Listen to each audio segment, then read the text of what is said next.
Fighting all the time doesn't always mean the relationship is doomed, but how you fight tells everything about your emotional safety and your long term compatibility. Today, I'm sharing 3 powerful communication shifts that helped me and my clients transform constant conflict into deeper communication.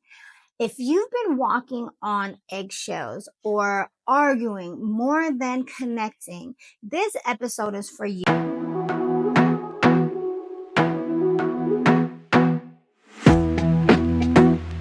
Hi, love. I'm Andrea Brown, a relationship coach for intentional women who are ready to stop shrinking in love and start attracting emotionally available, commitment ready partners.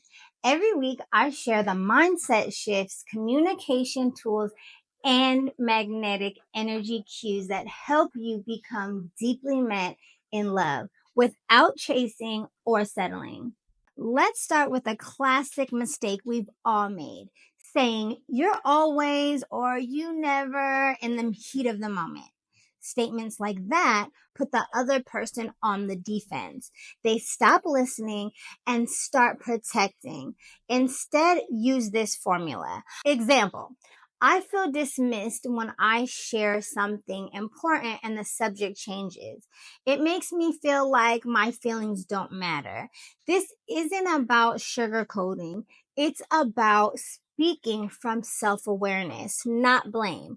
Men especially don't respond well to being emotionally cornered. But if you open the door with vulnerability, you invite real connection. Have you ever said something in a fight that you instantly regretted? Same. Okay. That usually happens because you're triggered and in survival mode. Here's the shift. Pause the argument, regulate first, then return. Say, I want to keep talking, but I need a few minutes to calm down so I can show up fully. This emotional maturity in action, it says I care enough to not let myself be triggered in this conversation. When you pause, you don't avoid, you prevent emotional damage, and that builds trust. In healthy love, it's not about always agreeing.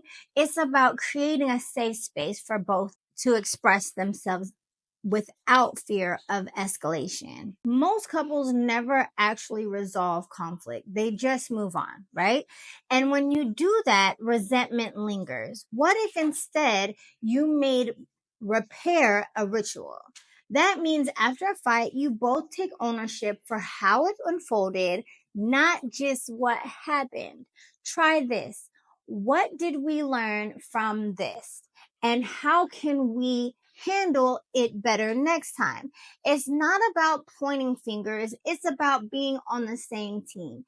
In emotionally mature relationships, this goal isn't I win. It's we both feel seen, respected, and connected. And here's a bonus. Touch helps the nervous system regulate. So even a hug, a hand on the arm, or eye contact during repair reinforces that you're still safe even when things get hard. Tell me in the comments, what's one communication shift that's helped you move from chaos to clarity in your relationships? Your answer might help someone feel seen today. And wifey, if this episode hit home and you're thinking this is exactly what I needed, but I don't know where to start, here's how I can support you. Number 1, take the Love Blocks assessment. It's free and gives you insight on what's been blocking emotional safety and love.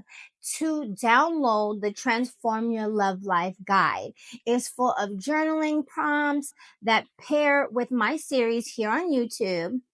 And then 3, check the Transform collection. They're mini one-on-one packages designed to shift you fast. They all include the guide as well, just so you know.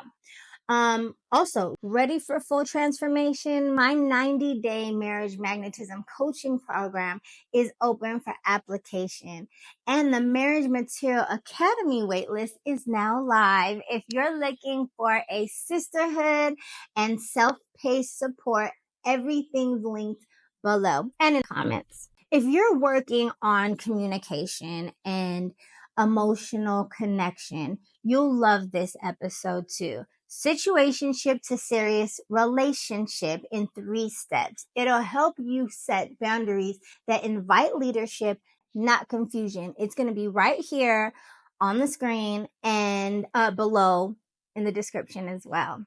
Conflict isn't a sign to give up. It's a test of your tools